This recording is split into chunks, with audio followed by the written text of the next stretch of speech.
kepedulian, kira-kira seperti itu. Tapi sebenarnya lebih kepada kewajiban pemerintah untuk bisa melakukan intervensi. Salah satunya juga bukan terhadap kebutuhan pokok, tetapi juga rupiah. Sampai kapan sih kemudian intervensi ini harus terus dilakukan, Pak Antoni? Karena kalau kita melihat kan pasarnya masih belum menentu.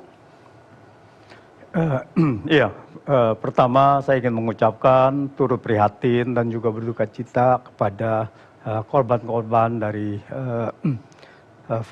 COVID-19 ini. Memang ini luar biasa.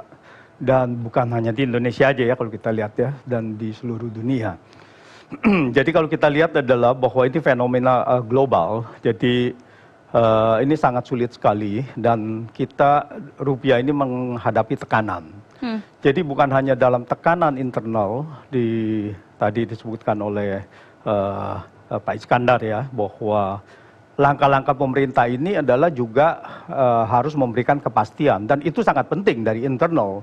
Tapi masalahnya adalah dari eksternal. Dari eksternal ini adalah bahwa di mana-mana harga saham turun, di mana-mana semuanya mereka tidak tahu juga bahwa ini akan turun sampai seberapa sehingga mereka ingin mengamankan asetnya. Itulah terjadilah dijual banyak penjualan aset.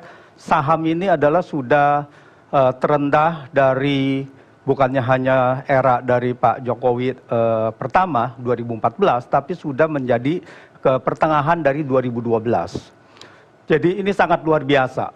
Dan kalau kita lihat juga rupiah, benar tadi Bank Indonesia saja sudah menjadi 16.608. Tapi kalau kita lihat di pasar spot itu sudah banyak yang menawarkan sebelumnya itu ya sekitar 17.000.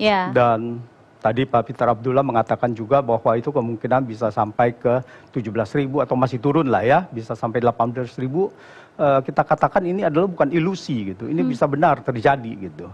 Karena dalam waktu 2 hari saja kurs Bank Indonesia itu naik hampir Rp1.000 dari 15.223 menjadi 16.200 sekian gitu.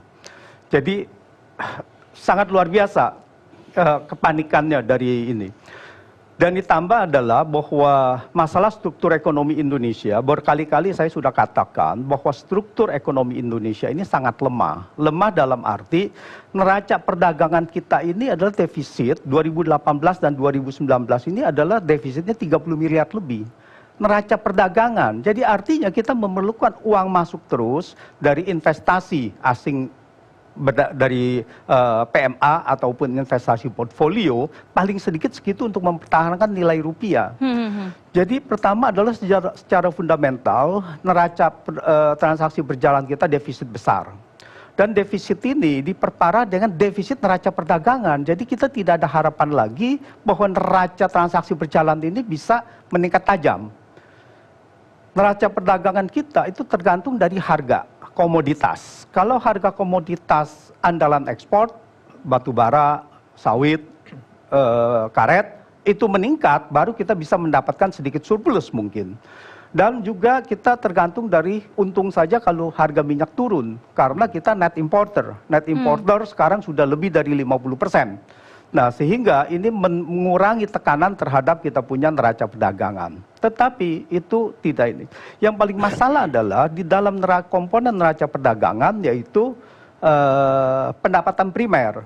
Ya, artinya adalah hasil investasi dari asing yang ada di Indonesia dibawa keluar dalam bentuk dividen, capital gain dari saham atau dari bunga. Dan itu sekarang itu pada tahun 2019 sudah mencapai 40 miliar. Jadi sangat besar sekali gitu kan, dikompensasi dengan dari warga Indonesia ada di dalam sehingga defisitnya menjadi sekitar 32 miliar. Jadi ini sangat luar biasa. Kalau kita mengandalkan investasi asing terus, dana asing terus, ini akan menjadi bumerang bahwa hasil yang di pendapatan primer itu akan defisit terus gitu. Dan kita lihat itu satu. Dan kedua adalah APBN. APBN kita ini rasio pajaknya hanya 9,7% pada tahun lalu. Nah, dengan begitu kalau kita lihat yang tertinggi adalah 13,3%. Perbedaan 3,6% kalau kita kalikan PDB dengan 16.000 itu adalah sudah 570 triliun. Jadi kalau kita bisa menambah atau meningkatkan kita punya rasio pajak, kita tidak perlu mendapatkan defisit di dalam kita punya APBN. Nah, sehingga defisit APBN ini juga harus membuat pemerintah berutang. Dan ketiga, berutang itu jadi pembiayaan dari defisit ini jauh lebih besar dari yang seharusnya, yang dinamakan sisa lebih pembiayaan anggaran, ya. Dan itu kalau kita akumulasi di dalam saldo anggaran lebih, itu ada hampir 250 triliun sampai dengan akhir bulan lalu, lebih dari 250 triliun. Dan itu dilakukan hanya untuk menopang kurs rupiah. Nah, sehingga kurs rupiah ini adalah artificial dengan defisit neraca perdagangan, lalu kemudian dibuat seperti begini, ya, dengan diperkuat dengan cara utang untuk meningkatkan cadangan devisa. Nah, ini yang membuat kurs rupiah tiba-tiba tidak siap untuk mendapatkan hal ini. Coba kalau kurs rupiah kita pada saat itu adalah di-maintain, jangan di 13.600, misalkan di 15.000, dan pergerakan ke 16.000 tidak begitu terlalu terasa. Jadi ini menambah kepanikan gitu. Jadi secara fundamental memang ini sangat jelek. Nah, kenapa saya tambahkan sedikit bahwa utang luar negeri kita adalah 410 miliar dolar pada akhir Januari. Nah, ini kalau 10% aja keluar, ini kita kolaps. Pada pada akhir Februari, kita ini hanya berkurang cadangan devisa kita 1,3 miliar saja, dan itu sudah membuat kurs dari 13.600 menjadi sampai 14.000, hampir 14.500. Nah, ini harus diwaspadai, dan investor asing memerlukan uangnya di luar negeri sehingga mereka harus konsolidasi, dan saya melihat bahwa ini akan masih terjadi lagi penjualan aset. Ada kemungkinan salah urus, khususnya untuk bisa menjaga agar rupiah ini tetap stabil, karena menjaganya ini salah satunya dengan utang. Tapi apakah ini memang sudah tepat? Nanti kita akan tanya pada Profis, termasuk juga kepada Bang Sarman. Jangan kemana-mana, tetaplah bersama kami di Indonesia Business Forum.